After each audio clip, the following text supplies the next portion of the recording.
Hey guys, welcome back to my channel. So I just got off work, and it was actually while I was at work that I received a notification that there was a rebuttal video made about me over at our good friends at Plagiarisms.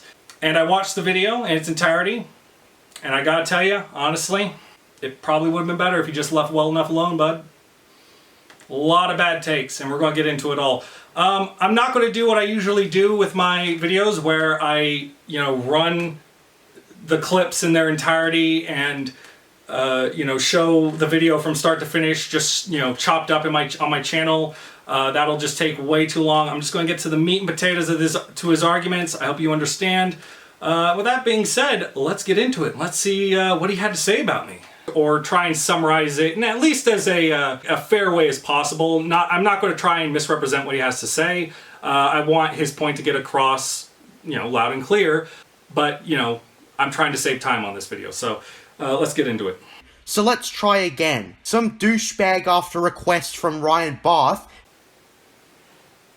That's Mr. Douchebag to you, sir. Had a look at my video that I uploaded 8 or 9 months ago. He admitted in the very video that he couldn't be bothered watching any of my other videos, so he's only watching that one cherry-picked shit post I made quite a while ago. Okay, so one of the first points he makes is that he complains that I outright said I had no interest in watching any more of his videos. So yeah, and I expressed as to why, because in the very video that I was asked to review, you came across as very dishonest and just needlessly toxic, and I have no reason to fill my life with that kind of negativity any more than I have to. I get plenty of that from the fandom menace, thank you very much. And there's nothing really to compel me to listen to what you have to say further when I'm already watching a video of yours that makes you look to be dishonest. So why would I have any reason to believe otherwise at that point? Now, you say that this video that I reviewed was a shitpost video. Well, it's still on your channel, and it still represents you. And given that throughout the rest of the video, you don't take back anything that you say, but pretty much everything else you essentially double down on. So what do I have to go on that proves to me that what you say in your shitpost video is different than any of your other videos? You gotta think about how you talk to your audience, and he straight up says that, oh, if I wasn't so negative, then people wouldn't watch it. So you just admit that you are only posting negative sounding videos just to get clicks, just to get views, not just to be honest, not to just be a voice of reason. Like, we get plenty of people that just peddle anger all day, every day from the fandom menace. And you try and distance yourself from them. You try and claim that you're not like them, but you're them in spirit by behaving exactly the way they do. The people who chased Lucas away, the fandom menace, like geeks and gamers, the fandom menace's constant harassment of Lucas is what chased him away. Your behavior and how you're responding is literally exactly how the fandom menace responded. You might separate yourself from the fandom menace, but I can 100% guarantee you, despite all this brown nosing that you shower upon Lucas, he would run screaming from you if he knew about any of the kind of videos you made. I doubt any who watched my video would have in the first place if the title was Why I Respectfully Disagree with Sequel Fans, because not only is that a boring title... I would have watched that. I would have absolutely watched that. And in fact, I probably would have been inspired to watch more of your content if you actually came in with a more rational tone, a more calm, collective composure, instead of, you either have my opinion or you're not a real Star Wars fan. You sound like a Why would I gift you more of my time when you sound like an Think about how you talk to people. Like, who do you want as your audience? A bunch of angry little pissy trolls who are only agreeing with you because, hey, he said what I like him to say? Or people who are like, oh, I didn't actually think of it like that. Maybe I should reconsider my own point of view. But when you behave exactly like the angry pissy little trolls, why should I invest time in you? It's not representative of my pure honesty. There's a difference between being honest and being a dick. I'm the guy who bases his understandings off of pure evidence. Oh, I'm going to hang you on that. Oh, you poor thing. We'll see. First, he asks me for evidence that George hates the sequels. Common sense. Common sense? Those aren't facts, bud. The Charlie Rose interview is so widespread that the only way you are unaware of it as if you are blatantly ignoring it. Except I literally reference a part of that clip in my video when I talk about the fact that that's the interview where he calls Disney white slavers. On top of that, Geeks and Gamers spoke to a Hollywood insider who told everyone that Lucas privately hates The Last Jedi. Case closed. Oh God, no. Fuck. So he cites Geeks and Gamers having an interview with Cameron Pashaw, stating that he's this insider guy in that whole bit of the world, that whole bit of the entertainment world. Okay? Except Cameron Pashaw also attended Doomcock's channel. If I need to explain to you, JJ, why just the act of this guy showing up on Doomcock's channel should instantaneously put anything that comes out of his mouth instantly in question, there's no logical conversation that we can have. Because Doomcock is full of shit. And it's also kind of interesting that he references Cameron Pashaw, this insider, reciting hearsay as his evidence or facts that he relies on for the reason why he thinks the way he does. Meanwhile, Cameron Pashaw in Doomcock's video said that, agreed with Doomcock that, yep, oh yeah, my insiders say that, yeah, they're going to be decanonizing the sequel soon, and they're going to be hoisting up Dave Filoni and getting him in charge. Oh, you remember Dave Filoni, right? The guy that you seem to hate the guts of? This guy is the insider who's, confirming that that's a thing. Except literally everything Disney and Lucasfilm has done with Star Wars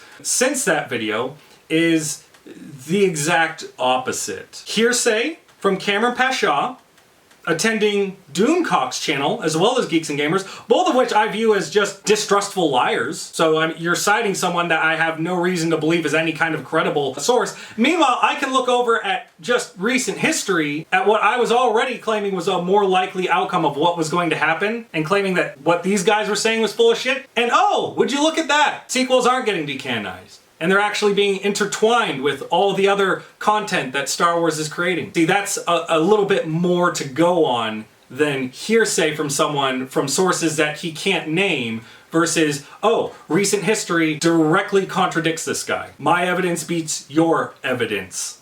Sorry. Sometimes, I'm just saying, seeing is believing. That's all. Because J.J. Abrams is a compulsive liar and a fucking rat. A compulsive liar and a rat. And you choose to have him represent your face.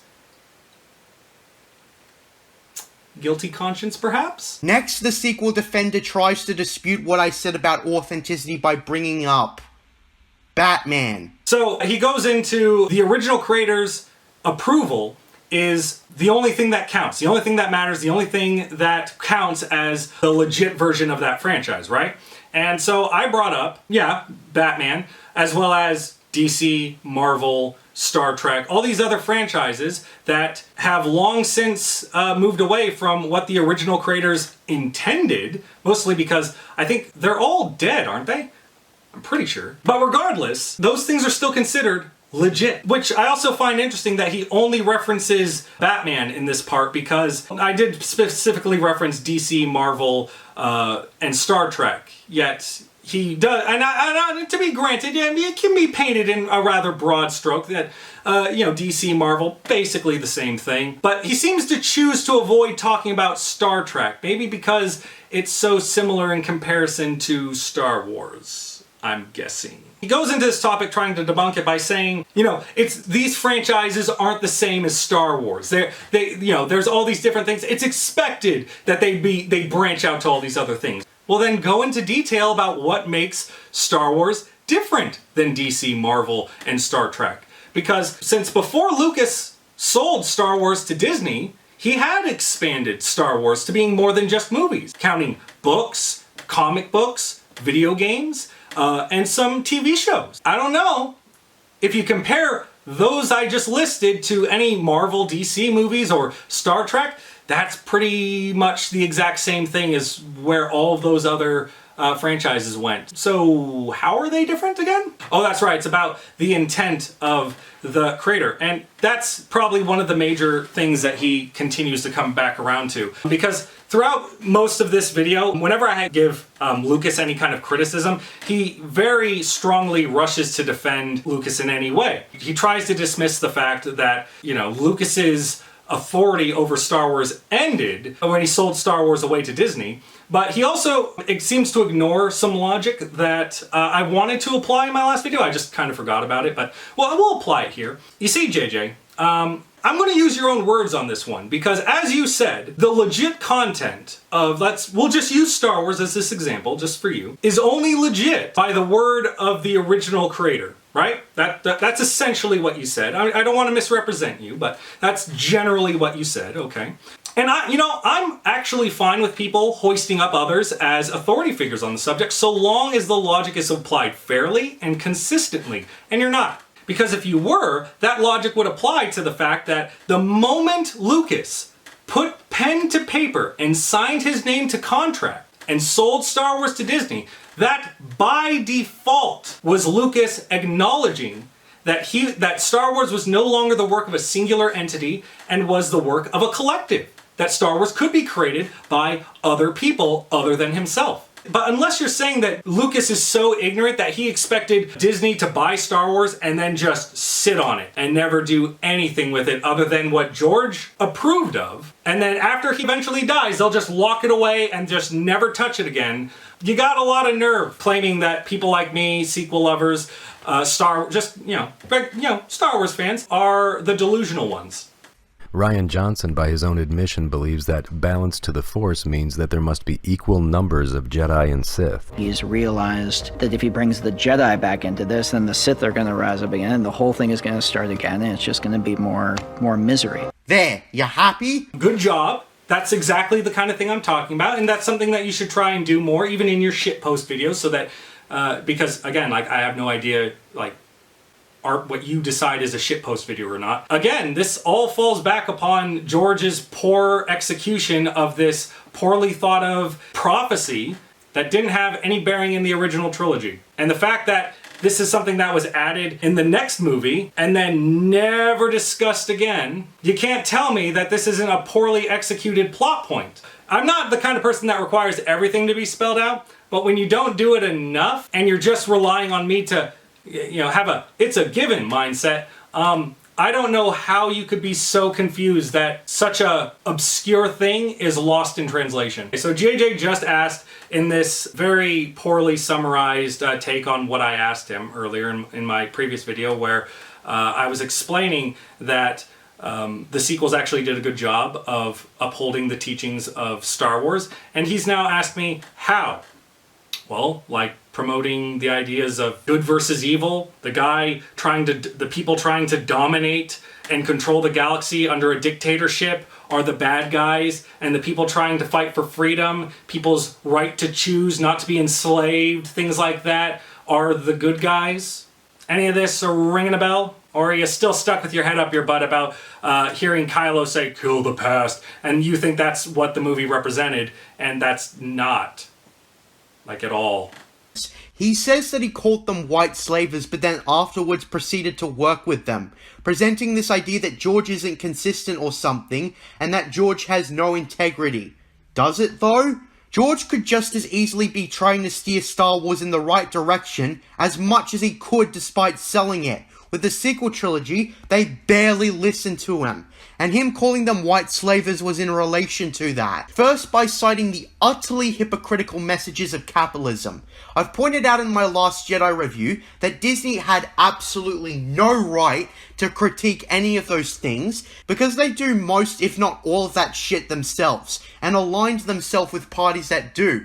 Chinese concentration camps, anyone? Okay, so I feel like he's made an interesting take. On one hand, he's defended my criticism of Lucas continuing to work for Disney after calling them white slavers by saying like, "Oh, well, it's just some frustrated ribbing." He was just spatting at him in his frustration because he had a bone to pick with Disney. But, he didn't really mean it like they were actually slavers. While in a previous breath, he literally claimed that Disney were supporters of concentration camps. I'm sorry, is this called a debunking video? Like, did you actually title that this video was debunked? Because that literally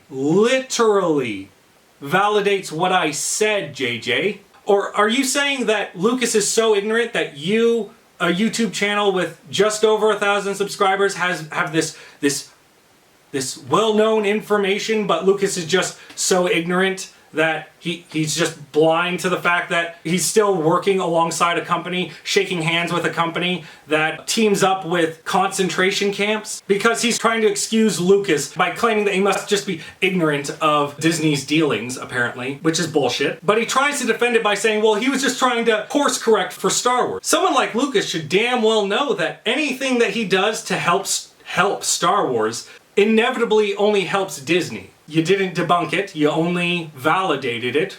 I'm just simply showing you your logic in your face, and you're probably not going to like it. Very obviously strung along with the idea that white men are bad, and as a white man, I hate the film's guts. Where does the film make out the idea that white men are bad? Sounds like projection to me, especially when you consider the fact that the First Order is as diverse as the Resistance. Almost as if Disney or Lucasfilm is saying, yes, anyone of any race can be the bad guy.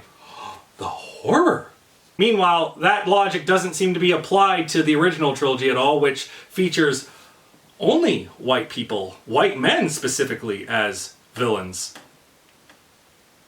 Shit. Okay, so one of his next big points is trying to debate the idea that because Disney are just corporate people just looking to make a quick buck, and they're pandering these ideas of inclusiveness and diversity and all this other leftist propaganda or whatever, and they're not actually sincere about it, therefore movie bad. Let me run that logic by you again. But by first saying, if I agree with the talking points, if I agree with the politics, I don't care if the company is insincere about it, if they're still making a good point. If at any point you met, say, let's just go for the easiest one, Hitler. I know it's overused for sure, but it's the easiest one I can make. We could also go Stalin, but fuck them.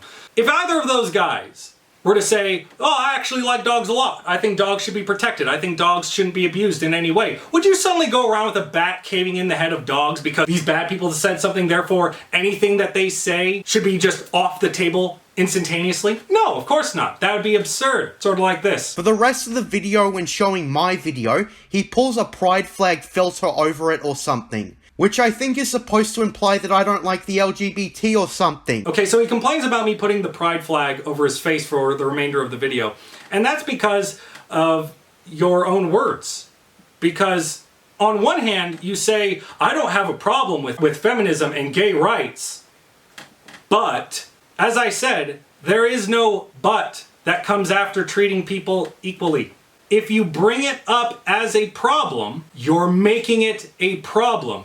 You have an issue with it. It's a lot like those same people who hem and haw about, oh, I don't got a problem with gay people, but, you know, they run that 3-second scene of two women in the background kissing for 2 seconds at the end of the 9th film, and these people lost their minds because it's forced LGBTQ plus propaganda. The horror! If you can't stomach a 3-second kiss scene between two women at the end of a film, don't say you don't got a problem with gay people. You're a liar. He also seems to interchange Disney's work, like Disney's involvement with Star Wars, and Lucasfilms. It just, whenever it conveniently suits him, Lucasfilms are the people that are making all the content. Disney has no control over it. When something bad happens, oh, Disney's made all the decisions and they're just ruining everything. I thought you said from the beginning that Disney has no interest or investment really in what's being made. They're just the guys shelling out the money to try and make money off this product. Which is it? So he tries to combat a part of my claim where Lucas worked with Disney on 3 separate occasions since calling them white slavers, and tries to pass that off as like, well, it seems like they aren't listening to him enough over the course of 10 years since he sold it to them. Maybe because, in his own words, he was separating himself from Star Wars. Inevitably rolls back around to that previous interview he had, where the only one who seems to be cherry-picking Lucas's opinions and thoughts is you, JJ, when you cite an interview from 2016 as the most damning piece of evidence to Lucas's feelings. Meanwhile, far more recently, like the Galaxy's Edge opening, which I think happened in 2018, 2019, ballpark there, has Lucas going up on stage, shaking hands with Bob Iger and promoting the attraction. An attraction that's dedicated to the sequel trilogy. And from there, continuing to help with episodes from The Mandalorian and The Rise of Skywalker. Okay, so most of his other complaints about what I had to say essentially fall around the idea that I sound like a Disney corporate executive. That's not a rebuttal. So he tries to dismiss the argument that Lucas was compensated for selling Star Wars for $4 billion by saying that, well, he gave it all up to charity. What someone chooses to do with their money is their business. And you pay a lot of money for something and you give it all away? You don't have the right to suddenly go, well, I got nothing to show for it. No. Lucas sold Star Wars and took the money and gave it to something meaningful, which is cool. Yeah. But he was still compensated. I can say those two things at the same time. Okay, so he tries to make the argument of, well, it's not about the money. What about George's opinion? What about George's feelings on the matter? Okay, I'm going to only say this one more time, JJ. One more time. If Lucas didn't want his vision of Star Wars to change, he shouldn't have sold it. He did. Everything else is irrelevant. So he then tries to make the claim that I made the claim that it was a reasonable decision for Disney to ignore Lucas's opinion on the sequel trilogy because of how the internet felt about him back then. And that's not what I said at all. I simply made the suggestion that it's not completely absurd that Disney would ignore what he has to say while the internet had so much animosity towards him. That's sort of a thing called cause and effect. Weird how that works. When you spend decades shitting on someone's vision, shitting on someone's ideas, shitting on someone's opinion, shitting on someone's story, and then the people that buy that story from that person, while all those people are still reading about it, think, probably shouldn't go with these ideas of his that have all of these people pissed off. Like you said, Disney's a company that's interested in making money. And if there's any kind of reason as to why they would look at Lucas during that time and think, he's probably not the best guy to listen to about what the fans want to see in Star Wars movies, it's probably that. So he then says, because I recognize Star Wars as fiction, I only expose that I have disrespect for Star Wars. False. I can understand and receive the messages that Star Wars preaches and not go into a blood-curdling rage over fiction when I don't like it. Sort of like how I am with the prequels. I don't necessarily like them as much as any of the other Star Wars content that's been made, but do I lose any sleep over it? Do I lose my mind about it? Do I call people fake fans for enjoying them? No, not at all. I'm absolutely happy that there's people that love the prequels. I love that. I'm so happy that there's people out there that now appreciate the prequels for what they are. Okay, so he puts up this post, and at first he's quoting me that says, Kylo Ren is the bad guy and wrong. Is the stupidest excuse I've heard to defend this dumb line because it's still idiotic. Kylo Ren also contradicts himself with this ideology. Kylo being inconsistent is actually a big criticism with his character, not being able to make up his mind with his mask, him contradicting himself on what he wants, etc. Also, Last Jedi fanboys also tell me Jake is wrong too in what he believes in The Last Jedi, so they're both wrong? I'm confused. Oh, see, it took me a minute to know what you were talking about when you said Jake. Luke Skywalker, right. Yeah, a character being conflicted about things is a thing. Like, you could make the exact same point about Anakin. Oh, he's conflicted about whether or not he wants to be good, if he wants to be a Jedi, or if he wants to be with Padme. Like, having internal conflict is what makes a character compelling. The reason why Kylo is having inconsistencies with his helmet is because on one hand, Snoke was insulting him about it, calling him a pretender, and on the other hand, it's part of his identity. He wants to be seen as this big, tough, badass bad guy. To your last point about Luke in The Last Jedi, yes, he's both wrong and right in The Last Jedi. I can say both things at the same time because while you're trying to oversimplify it to being just the singular meaning of something, What actually happens is that the story expresses that Luke has this wrong ideology at the start of the film, and through his interactions with Rey, through Rey reaching out to him and trying to get him to see the error of his ideology, his new ideology and mindset, along with Yoda coming in last minute and fully bringing him out of his slump, he then comes back as the Luke Skywalker we all know and love and is following the correct ideology. The ideology that Kylo wants to kill, that Luke proves he's wrong about. Jedi will continue on. They will continue being a good thing for the galaxy. You can kill me, but I'm not going to be the last Jedi. The thing that I was ironically wanting at the start of the film, if you recall. But now I'm completely open to the idea of there being more Jedi other than me. Sort of why I expressed you don't seem to understand what these movies are actually preaching while lecturing people about having the wrong interpretation about things. It's rather ironic. One of his final issues with what I had to say is about the fact that I bring up the fact that while he's trying to defend these movies, he's acting entirely against what these movies preach and what they promote. And frankly, the whole concept about not dealing in absolutes doesn't just extend to just the prequels. That's also a concept that also is dabbled in the original trilogy as well. The entire point I was trying to make is that the good guys are never the ones giving people ultimatums, like JJ is. You either agree with me or you're not a fan. Okay, so he doesn't have anything else to add further to that. I feel like, once again, I've pretty much discredited whatever he had to say. It was a lot of lunacy and a lot of feelings over facts, which I don't like letting people get away with substituting their opinion and their speculation in place of evidence and fact. Anyway, if he wants to make a retort to this video, that's fine, but frankly, I think I'm done with Mr. JJ, and it's not because I'm afraid to do these kind of videos, it's just this kind of thing bores me, because it's just the same shit peddled by the fandom menace. Be mad because I say so. I think Rey Skywalker said something rather effective to people like this.